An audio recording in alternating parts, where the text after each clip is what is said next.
성경 신약 요한의 첫째 서간 믿음의 활력은 사랑이다. 선 요한의 첫째 서간을 쓴 저자는 네 번째 복음서의 저자와 같은 인물이거나 그의 제자였을 것이다. 아마 1세기 말에 기록되었을 이 서간은 위기를 거치고 있는 소아시아의 그리스도교 공동체들에게 보낸 서간이다. 그 위기는 특근을 놓고 서로 눈을 흘기고 다투는 집단에 의하여 빚어졌다. 이 자들은 영지주의,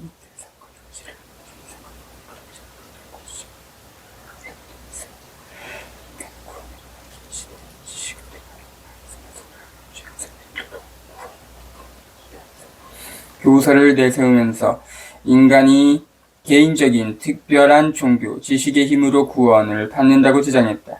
이들은 예수님께서 메시아이심을 부인하고 자기들이 하나님을 알고 하나님과 친밀하게 결합되어 있다고 자랑하면서 자기들은 빛을 받아 세상의 죄와 비열함에서 자유로워졌다고 처신했다. 이들은 이웃사랑을 중요하게 생각하지 않고 그리스도교 공동체들을 미워하고 적대시했다. 이 집단은 배격을 받지만 어떤 공동체들은 불안해하고 혼란스러워했다. 이 서간은 실천하는 몸받침으로 바뀌지 않는 그 어떤 영신주의도 헛되고 가치가 없다고 말한다. 형제자매인 타인을 사랑하지 않고서는 하나님을 결코 사랑할 수 없다. 하나님이 아버지이시라면 모든 인간은 하나님의 자녀이고 가족이며 그래서 모든 사람은 형제자매로서 서로 사랑해야 한다. 하나님은 당신 사랑을 예수님을 통하여 나타내 보이셨고 예수님께서는 사람들 사이에 사랑이 가능하게 해주셨다. 예수님께서는 메시아, 하나님의 아드님으로서 사람들을 위하여 살고 당신 목숨을 바치셨다. 인간은 예수님의 표양과 계명에 충실함으로써만 온전히 인간답게 살 수 있다. 이 서간의 핵심은 믿음을 구체적인 삶으로 옮기는 사랑이다. 다른 사람을 사랑한다는 것은 하나님을 아는 것이고 빛 속에서 살아가는 것이고 하나님과 하나 되는 것이며 형제자매인 모든 사람과 하나 되는 것이다. 사랑하는 사람은 세속에 속한 사람이 아니다. 사랑하는 사람만이 계명을 지키는 사람이다. 따라서 하나님을 사랑한다는 것은 정의를 실천하는 것이고 하나님의 자녀가 되는 것이고 죄를 용서받는 것이며 두려움에서 벗어나는 것이다. 머릿말 생명의 말씀 1. 처음부터 있어온 것, 우리가 들은 것, 우리 눈으로 본 것, 우리가 살펴보고 우리 손으로 만져본 것, 이 생명의 말씀에 관하여 말하고자 합니다. 그 생명이 나타나셨습니다. 우리가 그 생명을 보고 증언합니다. 그리고 여러분에게 그 영원한 생명을 선포합니다. 영원한 생명은 아버지와 함께 계시다가 우리에게 나타나셨습니다. 우리가 보고 들은 것을 여러분에게도 선포합니다. 여러분도 우리와 친교를 나누게 하려는 것입니다. 우리의 친교는 아버지와 또 그 아드님이신 예수 그리스도와 나누는 것입니다. 우리의 기쁨이 충만해지도록 이 글을 씁니다.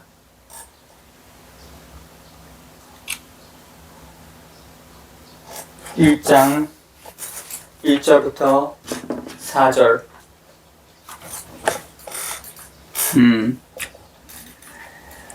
처음부터 요한은 하나님의 계시 전체의 핵심, 즉 생명을 강조한다.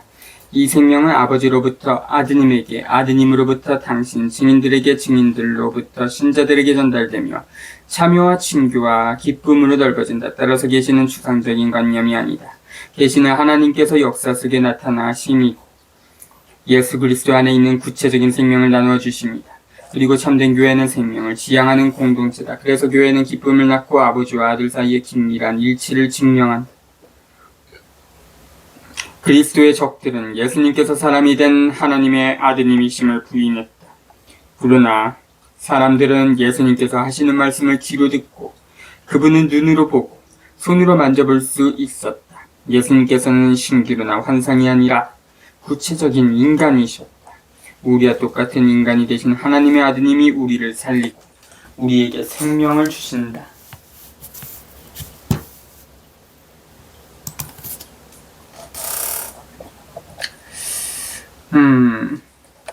빛 속에서 살아감. 우리가 그분에게서 듣고 이제 여러분에게 전하는 말씀은 이것입니다. 곧 하나님은 빛이시며 그분께는 어둠이 전혀 없다는 것입니다.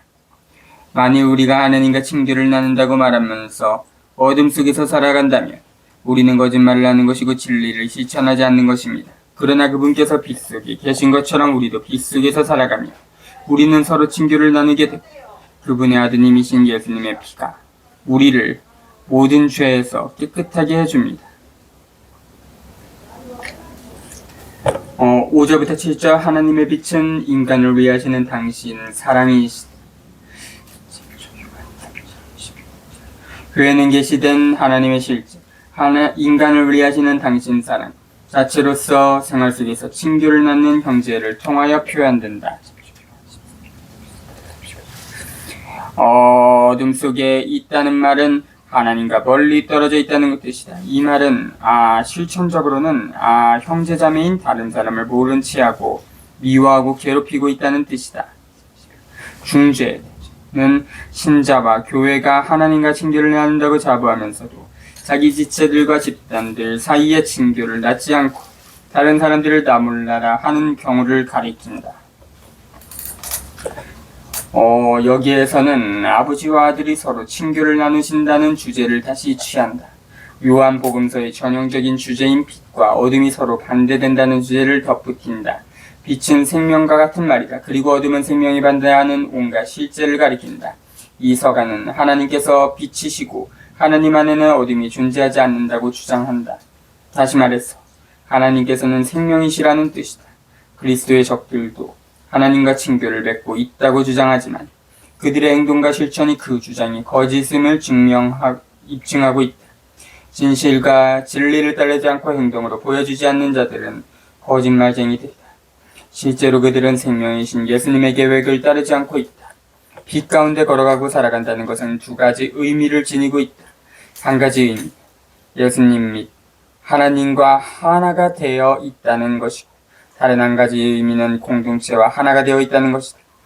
그리스도의 적들은 자기가 하나님 및 예수님과 하나가 되어 있다고 생각하고 말하면서 실제로는 공동체와 하나 되어 있지 않은 자들을 가리킨다.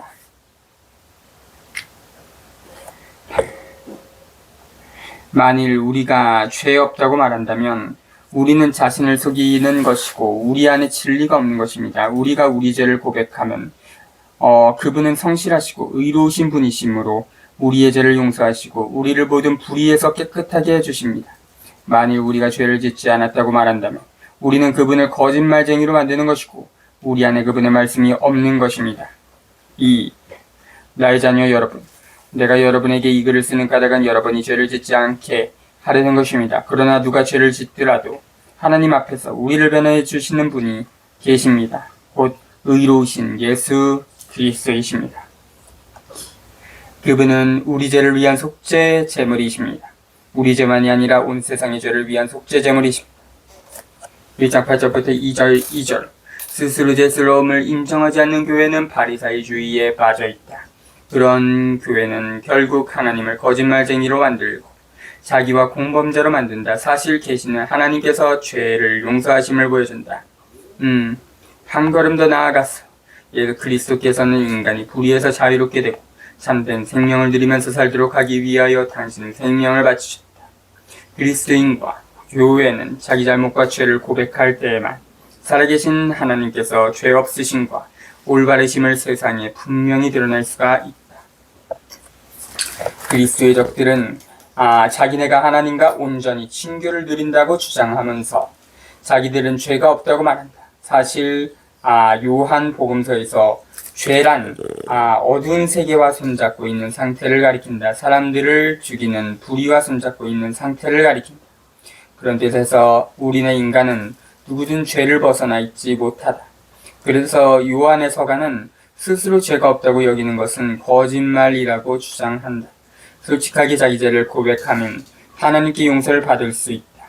스스로 죄인임을 인정하는 사람은 예수님의 참모습을 배울 수 있다. 예수님께서 우리를 모든 죄에서 깨끗하게 해주는 분, 우리를 변호해주는 분, 우리의 죄를 용서해 주려고 친히 제물이 된 분, 이심을 깨달을 수 있다.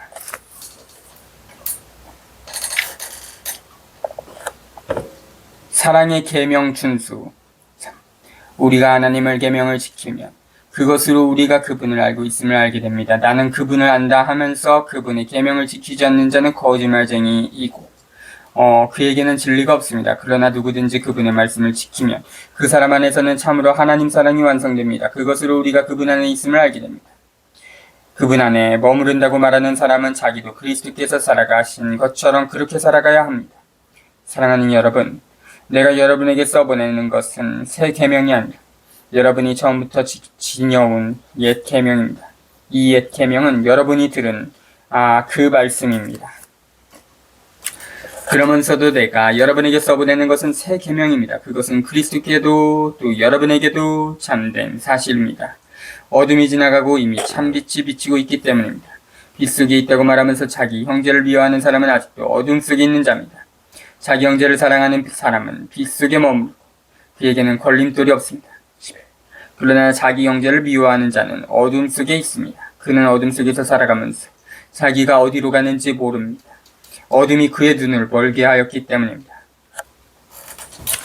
2장 3절부터 11절 하나님에 대한 알면 구체적인 실천을 통하여 즉 하나님의 뜻을 실천함으로써 증거하게 된다. 하나님의 뜻은 예수님 안에서 계시도록 구체화한 대로 요한 13장 34부터 35절에 표현된 것처럼 새로운 계명을 실천하는 데 있다. 그리고 인간과 사회 집단으로 하여금 생명을 낳고 형제애가 넘치는 인간관계를 맺기 위하여 죽음을 낳는 이기심과 고독에서 벗어나게 해주는 것은 사랑하라는 계명을 실천하는 길밖에 없다. 하나님과 형제제 자매인 타인을 참으로 섬기고 있는지를 판단하게 해주는 기준은 사랑하는 계명에 순종하고 있는가 하는 것이다. 그리스도를 통하여 나타난 하나님의 사랑으로 서로 사랑하라는 계명은 온 인류가 실천해가야 할 새로운 계명이다. 그리스도의 적들은 자기네가 하나님을 안다고 말하면서도 사랑하라는 계명을 실천하지 않는다. 자기네가 빛 가운데 있다고 말하면서도 형제자매인 다른 사람들, 힘겹게 살아가는 사람들에게 관심이 없고 그런 사람들을 미워하기까지 한다. 그런 그리스도의 적들은 거짓말쟁이로서 진리로부터 멀리 떨어져 있고 어둠 속에 묻혀 있다. 사랑이야말로 가장 위대한 성사다. 사랑이 없다면 공동체의 본 모습과 뿌리가 흔들린다. 당시 영지주의자들은 이성의 노력으로 하나님을 알 수 있다고 주장했다. 힘없는 사람들에게 몸바치는 사랑에는 아랑곳하지 않았다. 그리스도인과 세상, 자녀 여러분, 내가 여러분에게 이 글을 쓰는 까닭은 여러분이 그분의 이름 덕분에 죄를 용서받았기 때문입니다. 아버지 여러분, 내가 여러분에게 이 글을 쓰는 까닭은 처음부터 계신 그분을 여러분이 알고 있기 때문입니다. 주어머니 여러분, 내가 여러분에게 이 글을 쓰는 까닭은 여러분이 악한 자를 이겼기 때문입니다. 자녀 여러분, 내가 여러분에게 이 글을 쓴 까닭은 여러분이 아버지를 알고 있기 때문입니다. 아버지 여러분, 내가 여러분에게 이 글을 쓴 까닭은 처음부터 계신 그분을 여러분이 알고 있기 때문입니다. 젊은 여러분, 내가 여러분에게 이 글을 쓴 까닭은 여러분이 강하고 하나님의 말씀이 여러분 안에 머무르며 여러분이 악한 자를 이겼기 때문입니다. 여러분은 세상도 또 세상 안에 있는 것들도 사랑하지 마십시오. 누가 세상을 사랑하면 그 사람 안에는 아버지 사랑이 없습니다. 세상에 있는 모든 것, 곧 육의 욕망과 눈의 욕망과 살림살이에 대한 자만은 아버지에게서 온 것이 아니라 세상에서 온 것입니다. 17. 세상은 지나가고 세상의 욕망도 지나갑니다. 그러나 하나님의 뜻을 실천하는 사람은 영원히 남습니다. 12절부터 17절 요한은 그리스도인의 모습과 일상생활을 이루고 있는 요소를 제공한다. 즉 그리스도인은 죄를 용서받은 사람이고 복음 선포를 통하여 구원에 대한 기억을 보존하고 있는 사람입니다. 악마로 나타나는 악을 끊임없이 이겨낼 힘을 지닌 사람이다. 15에서 17절에서는 요한은 두 가지 생활 모습에 대하여 말한다. 즉 세상에서 오는 생명에 따라 사는 생활 과 하나님으로부터 오는 생명에 따라 사는 생활을 제시한다. 세상이 주는 생명은 깨지기 쉽고 지나가 버리는 거짓된 생명이다. 그러나 하나님께서 주시는 생명은 참된 생명으로서 인간의 소망과 열망을 채워주는 영원한 생명이다. 인간에게는 그 두 가지 생명 가운데 어느 한쪽을 결정적으로 선택하는 일만 남았다. 그리스도교 공동체는 불의한 세상과 아무런 관계도 없다. 요한 복음서에서도 예수님과 당신 제자들이 불의한 세상에 속하여 있지 않다고 말한다. 요한 10장. 그러나 그리스도의 적들은 불의한 세상에 속해 있는 자들이다. 자녀들은 죄를 용서받고 아버지 하나님을 알고 있다. 아버지들은 처음부터 있어온 말씀을 알고 있다. 젊은이들은 강하고 하나님의 말씀을 간직하고 있으며 악을 이긴다. 이들은 불의한 세상과 악마를 이길 수 있다. 불의한 세상에 속한 자들은 육체의 쾌락과 눈의 쾌락을 쫓고 재산을 가지고 자랑한다. 그런 자들은 영원한 생명을 결코 누릴 수 없다. 18. 자녀 여러분, 지금이 마지막 때입니다. 그리스도의 적이 온다고 여러분이 들은 그대로 지금 많은 그리스도의 적들이 나타났습니다. 그래서 우리는 지금이 마지막 때임을 압니다. 그들은 우리에게서 떨어져 나갔지만 우리에게 속한 자들은 아니었습니다. 그들이 우리에게 속하였다면 우리와 함께 남아있었을 것입니다. 그러나 결국에는 그들이 아무도 우리에게 속하지 않는다는 사실이 드러났습니다. 여러분은 거룩하신 분에게서 기름 부음을 받았습니다. 그래서 여러분은 모두 알고 있습니다. 내가 여러분에게 이 글을 쓰는 까닭은 여러분이 진리를 모르기 때문이 아니라 진리를 알기 때문입니다. 또 진리에서는 어떠한 거짓말도 나오지 않기 때문입니다. 누가 거짓말쟁입니까? 예수님께서 그리스도이심을 부인하는 사람이 아닙니까? 아버지와 아드님을 부인하는 자가 곧 그리스도의 적입니다. 아드님을 부인하지는 자는 아무도 아버지를 모시고 있지 않습니다. 아버지님을 믿는다고 고백하는 사람이라야 아버지도 모십니다. 여러분은 처음부터 들은 것을 여러분 안에 간직하십시오. 처음부터 들은 것을 여러분 안에 간직하면 여러분도 아드님과 아버지 안에 머무르게 될 것입니다. 이것이 그분께서 우리에게 하신 약속, 그 영원한 생명입니다. 나는 여러분을 속이는 자들과 관련하여 이 글을 씁니다. 그러나 여러분은 그분에게서 기름 부음을 받았고 지금도 그 상태를 보존하고 있습니다. 누가 여러분을 가르칠 필요가 없습니다. 그분께서 기름 부으심으로 여러분에게 모든 것을 가르치십니다. 기름 부음은 진실하고 거짓이 없습니다. 여러분은 그 가르침대로 그분 안에 머무르십시오. 18. 그러니 이제 자녀 여러분, 그분 안에 머무르십시오. 그래야 그분께서 나타나실 때 우리가 확신을 가질 수 있고 그분의 재림 때에 그분 앞에서 부끄러운 일을 당하지 않을 것입니다. 18절부터 28절 그리스도교 계시는 구원이 아버지께서 예수님을 통하여 사람들에게 주시는 생명의 선물임을 보여준다. 그리스도의 적들은 예수님께서 그리스도이심, 즉 메시아요 구세주이심을 부인하는 자들이다. 그렇게 함으로써 그들은 아버지와 참 생명을 부인하게 된다. 그러나 참된 그리스도인들은 예수님을 구세주로 받아들이고 아버지께로부터 오는 생명을 받아들이는 사람들이다. 예수님께서는 마지막 때에 신자들을 복음의 길에서 벗어나게 하려고 애쓰는 그리스도의 적들이 등장하리라고 예고하셨다. 그렇지만 그리스도인들은 두려워해서는 안 된다. 왜냐하면 자기들 안에 예수님께 대한 기억을 생생하게 보존하게 해주고 자기들에게 그 어떤 시대와 장소에서든 예수 그리스도를 사람들 사이에 살아계시게 하는 방법을 가르쳐주는 성령이 기름 부으심을 받기 때문이다.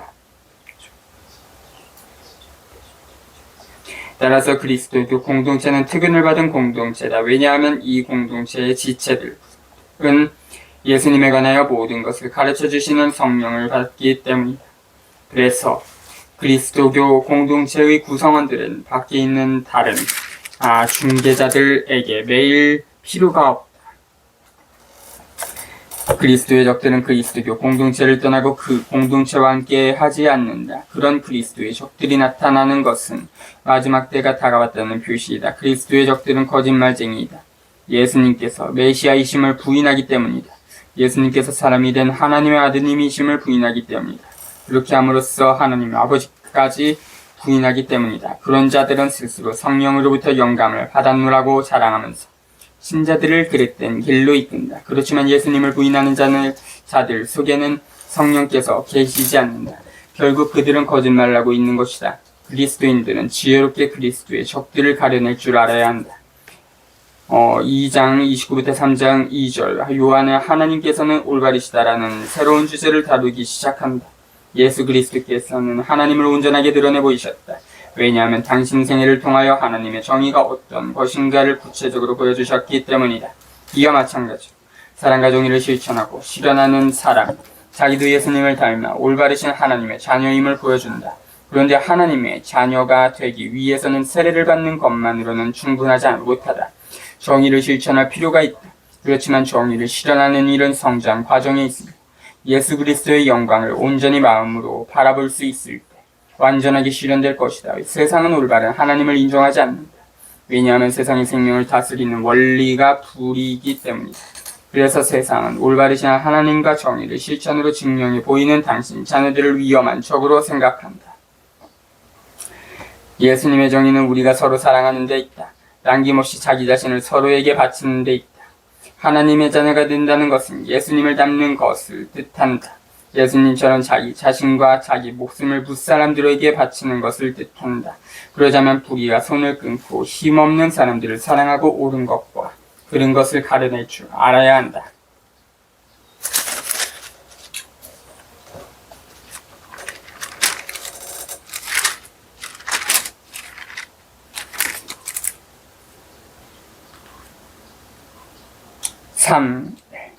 아버지께서 우리에게 얼마나 큰 사랑을 주시어 우리가 하나님 자녀라 불리게 되었는지 생각해 보십시오. 과연 우리는 그분의 자녀입니다. 세상이 우리를 알지 못하는 까닭은 세상이 그분을 알지 못하기 때문입니다. 사랑하는 여러분, 이제 우리는 하나님의 자녀입니다. 우리가 어떻게 될지는 아직 드러나지 않았지만 그분께서 나타나시면 우리도 그분처럼 되리라는 것을 알고 있습니다. 그분을 있는 그대로 뵙게 될 것이기 때문입니다. 그분께 이러한 희망을 두는 사람은 모두 그리스도께서 순결하신 것처럼 자신도 순결하게 합니다. 죄를 저지르는 자는 모두 불법을 자행하는 자입니다. 죄는 곧 불법입니다. 여러분도 알다시피 그분께서는 죄를 없애시려고 나타나셨던 것입니다. 그분 안에는 죄가 없습니다. 그분 안에 머무르는 사람은 아무도 죄를 짓지 않습니다. 죄를 짓는 자는 그분을 뵙지도 못하고 알지도 못한 자입니다. 자녀 여러분, 아무에게도 속지 마십시오. 의로운 일을 실천하는 이는 그분께서 의로우신 것처럼 의로운 사람입니다.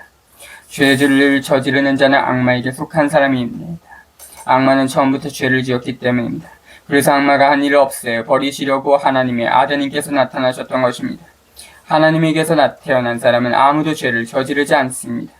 하나님의 씨가 그 사람 안에 있기 때문입니다. 그는 하나님에게서 태어났기 때문에 죄를 지을 수가 없습니다. 하나님의 자녀와 악마의 자녀는 이렇게 뚜렷이 드러납니다. 의로운 일을 실천하지 않는 자는 모두 하나님께 속한 사람이 아닙니다. 자기 형제를 사랑하지 않는 자도 그렇습니다.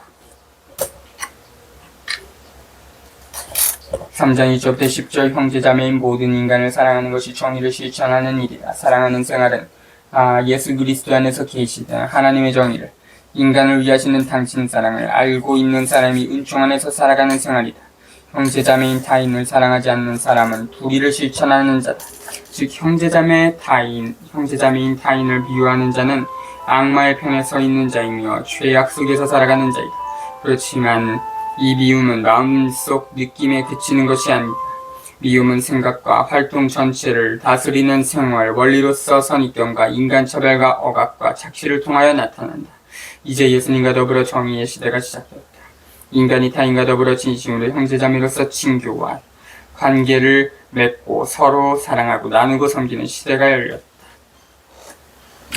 정의와 불의, 사랑과 미움, 하나님의 자녀와 악마의 자녀는 선명하게 대립한다. 하나님의 자녀들은 사람을 사랑하고 사람을 살리는 예수님을 사랑하고 따른다. 그러나 악마의 자녀는 사람을 미워하고 사람을 죽이는 악마를 향하고 따른다. 죄는 마음속에 사랑이 없는 상태이며 정의를 실천하지 않는 상태이다. 하나님의 자녀는 사람을 사랑하고 다른 사람에게 불의를 저지르지 않는다. 예수님께서는 악마의 업적을 무너뜨리려고 오셨다. 하나님으로부터 태어난 사람들은 사랑을 통하여 예수님께서 하신 일을 계속한다. 악마의 특징은 미움과 불의를 없애간다. 11절부터 24절 성령의 선물은 우리로 하여금 예수님을 끊임없이 기억하고 이해하게 한다. 따라서 예수님께 대한 믿음을 낳는 분은 성령이시다.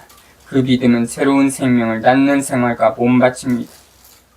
그렇지만 새로운 생활은 지적인 삶에 그치지 않고 사랑하라는 계명의 실천으로 나타나야 한다. 사랑한다는 것은 단순히 감정적이거나 정서적인 것으로 그치지 않고 모든 인간을 살리고 자유롭게 해주는 구체적인 활동을 통하여 구체화해야 한다. 사랑의 실천에는 끝이 없다. 우리네 인간은 예수님께서 우리를 사랑하신 것처럼 서로 사랑해야 한다.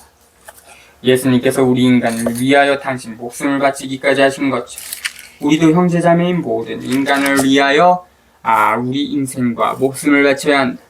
복음은 우리에게 완전하게 된 다음에 사랑하라고 요구하지 않는다. 하나님께서 우리 생각보다 더 크고 우리의 온갖 불완전을 이해하고 용서하신다는 확신을 가지고서 구체적으로 사랑을 실천하는 과정에서 완전하게 되라고 요구한다. 가인은 악마가 시키는 대로 아벨을 죽인다. 예수님을 죽인 유다교 당국자들도 악마의 자식이었다. 악마와 악마에 속한 세상은 하나님의 계획에 반대하고 사람을 죽이고 그리스도인들을 미워한다. 하나님의 자녀는 가난한 사람들을 특별히 사랑해야 한다. 예수님께서는 가난한 사람들을 통하여 우리 가운데 현존하여 계신다. 가난한 사람들을 받아들이고 맞아들이는 사람은 다름 아닌 예수님을 받아들이고 맞아들이는 사람이다. 가난한 사람들을 섬기는 사람은 예수님을 섬기는 사람이다. 가난한 사람들을 나 몰라라 하는 사람은 사랑할 줄을 모르고 하나님을 사랑하지도 않는 사람이다. 사랑의 실천. 여러분이 처음부터 들은 말씀은 이것입니다. 곧 우리가 서로 사랑해야 한다는 것입니다. 악마에게 속한 사람으로서 자기 동생을 죽인 카인처럼 돼서는 안 됩니다. 그가 무슨 까닭으로 동생을 죽였습니까? 자기가 한 일은 악하고 동생이 한 일은 의롭기 때문입니다. 그리고 형제 여러분, 세상이 여러분을 미워하여도 놀라지 마십시오. 우리는 형제들을 사랑하기 때문에 우리가 이미 죽음에서 생명으로 건너갔다는 것을 압니다. 사랑하지 않는 자는 죽음 안에 그대로 머물러 있습니다. 자기 형제를 미워하는 자는 모두 살인자입니다. 그리고 여러분도 알다시피 살인자는 아무도 자기 안에 영원한 생명을 지니고 있지 않습니다.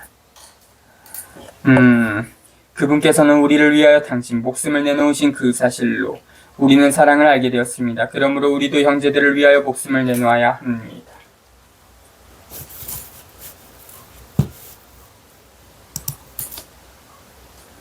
누구든지 세상 재물을 가지고 있으면서도 자기 형제가 궁핍한 것을 보고 그에게 마음을 닫아버리면 하나님 사랑이 어떻게 그 사람 안에 머무를 수 있겠습니까? 자녀 여러분, 말과 혀로 사랑하지 말고 행동으로 진리 안에서 사랑합시다. 이로써 우리가 진리에 속해 있음을 알게 되고 또 그분 앞에서 마음을 편히 가질 수 있을 것입니다. 마음이 우리를 단죄하더라도 그렇습니다. 하나님께서는 우리의 마음보다 크시고 또 모든 것을 아시기 때문입니다. 사랑하는 여러분, 마음이 우리를 단죄하지 않으면 우리는 하나님 앞에서 확신을 가지게 됩니다. 그리고 우리가 청하는 것은 다 그분에게서 받게 됩니다.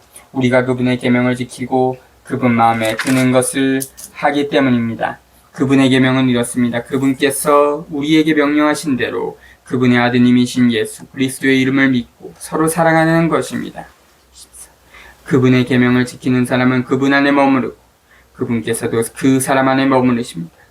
그리고 그분께서 우리 안에 머무르신다는 것을 우리는 바로 그분께서 우리에게 주신 성령으로 알고 있습니다.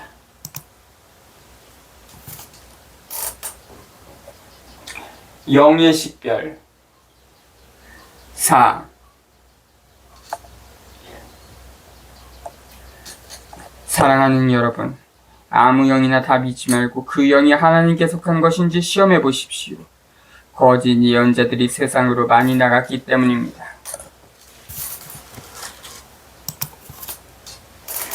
여러분은 하나님의 영을 이렇게 알 수 있습니다. 예수 그리스도께서 사람의 몸으로 오셨다고 고백하는 영은 모두 하나님께 속한 영입니다.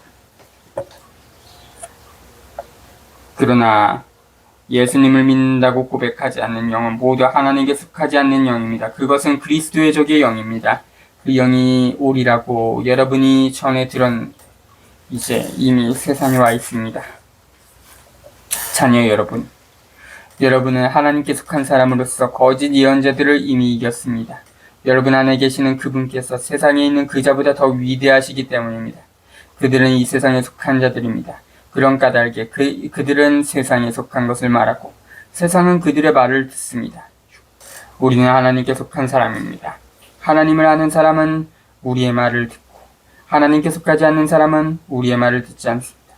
이것으로 우리는 진리의 영을 알고 또 사람을 속이는 영을 압니다. 4장 1절부터 6절. 그리스도인들은 끊임없이 여러 종교, 정치 계획, 사회 제한, 사고 체계와 마주치면서 살아간다. 그 모든 것들이 구원을 가져다 주겠다고 자신한다. 이제 우리는 하나님으로부터 오는 진실과 세속에서 오는 사기를 어떻게 가려낼 것인가? 진리와 거짓을 어떻게 가려낼 것인가? 요한은 그 기준은 사람이 되신 예수님을 통하여 나타난 하나님의 계획이라고 말한다. 예수님께서는 모든 인간을 살리고 자유롭게 하는 실천을 보여주셨다. 예수님의 실천과 어긋나는 모든 계획은 하나님으로부터 온 것이 아니다. 우리 각 사람의 마음속에는 성령께서 살고 계시고 말씀을 하고 계신다. 우리는 우리 마음속에 계시는 성령의 목소리와 지시를 충실히 따라야 한다. 그리고 우리 마음속에서 우러나온 생각과 열정이 과연 성령께로부터 비롯된 것인지를 가려내기 위해서는 그 생각과 열정이 성경 및 사도들의 가르침과 맞는지를 따져봐야 한다. 우리가 성령으로 말하는 사람과 악령으로 말하는 사람을 가려내려면 그의 행실을 보면 알 수 있다. 모든 사람과 올린 인류가 서로 위해주고 나누고 섬기고 사랑하고 일치하도록 애쓰는 사람은 성령께 사로잡힌 사람이고 개인 이기심과 집단 이기심,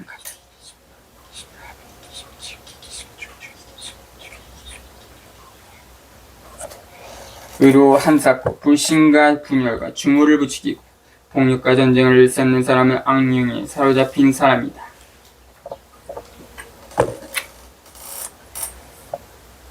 7절부터 21절. 생명과 삶의 중심은 사랑의 실천이다.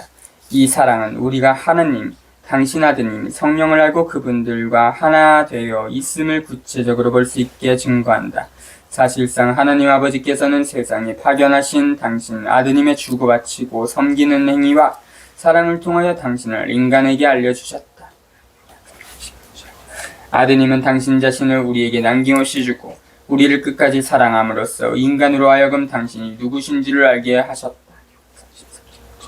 성령께서는 그리스도인들 안에 아버지와 아드님에 대한 기억을 낳아주고 사랑할 수 있는 생명, 곧 당신 생명을 주신다. 삼위일체에 대한 믿음은 하나님께서 사랑하시는 모든 인간을 구체적인 실천으로 사랑하는 믿음이다. 거짓 믿음은 사랑을 실천하지 않으면서 삼위일체를 믿는다고 말하는 것이다. 요한은 하나님의 심판이 사랑을 생활 속에서 실천했는지 실천하지 않았는지에 대하여 내려질 것임을 분명히 한다. 따라서 사랑하는 사람은 하나님의 심판을 두려워하지 않는다.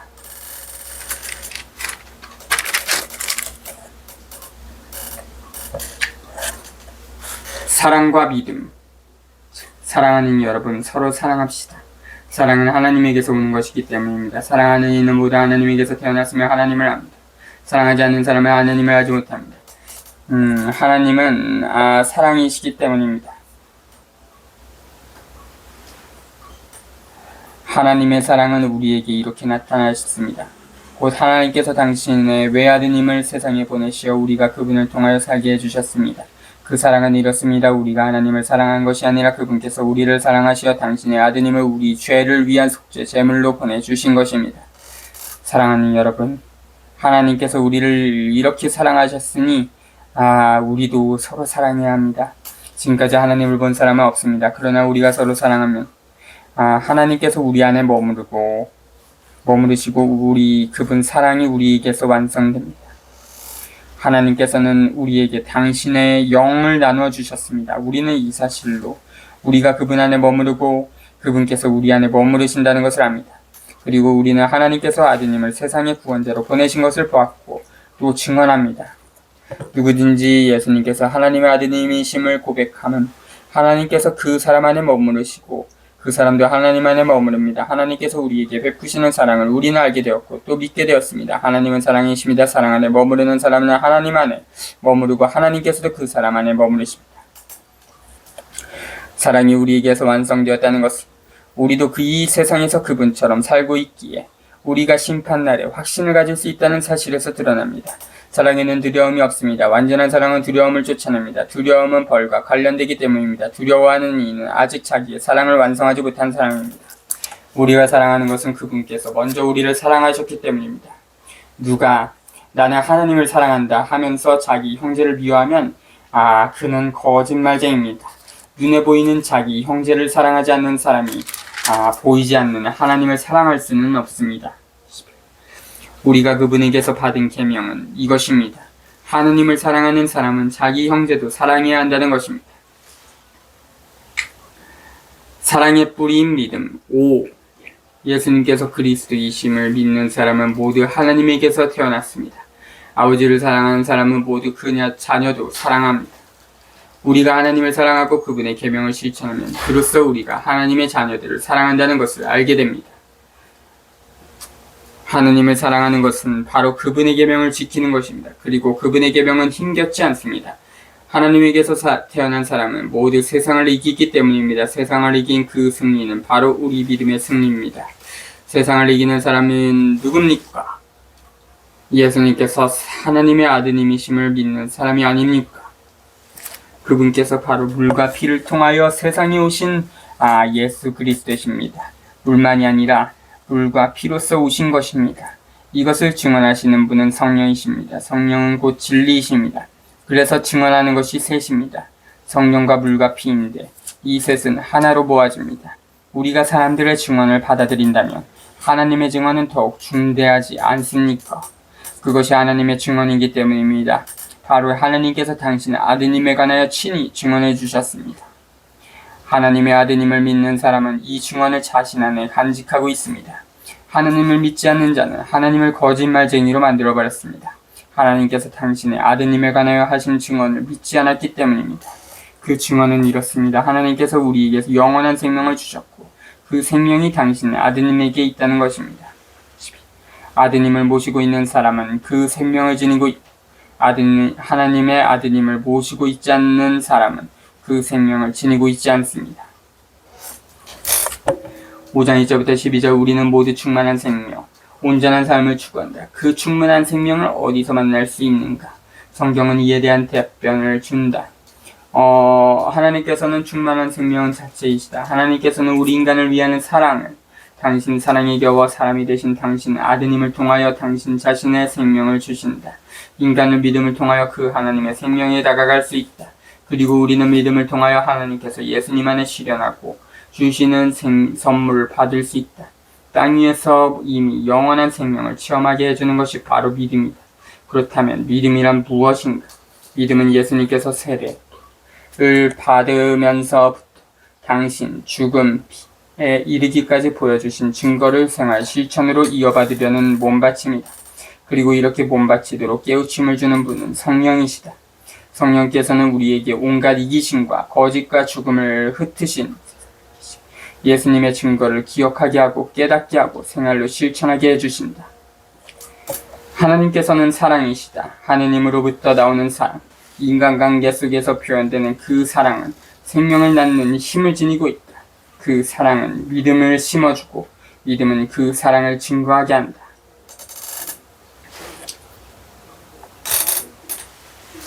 맺은 말, 영원한 생명.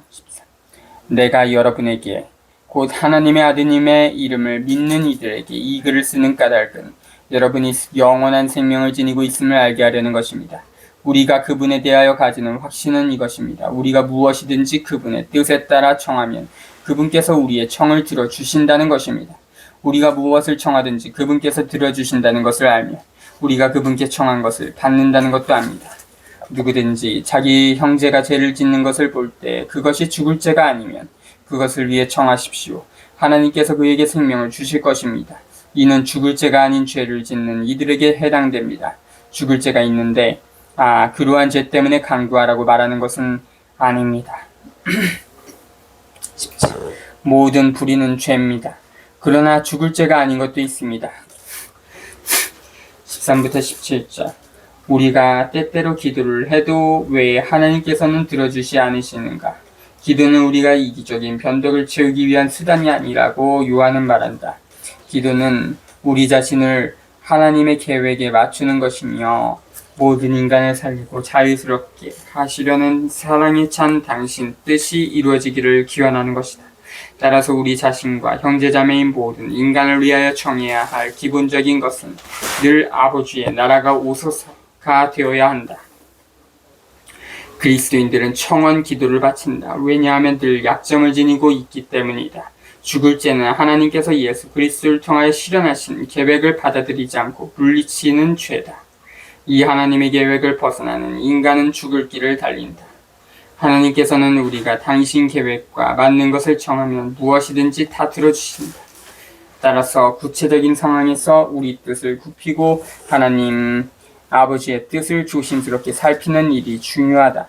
하나님께서는 우리가 개인의 이익보다도 공동선을 추구하기를 바라신다.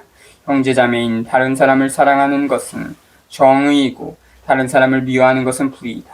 정의는 사랑에서 우러나오고 불의는 미움에서 빚어진다.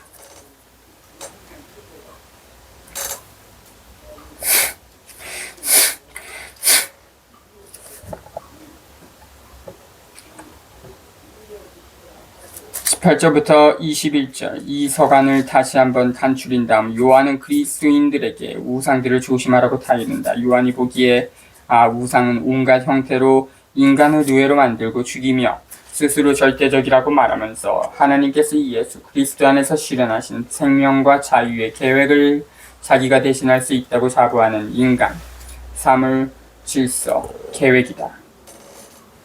18. 하나님에게서 태어난 사람은 아무도 죄를 짓지 않는다는 것을 우리는 압니다.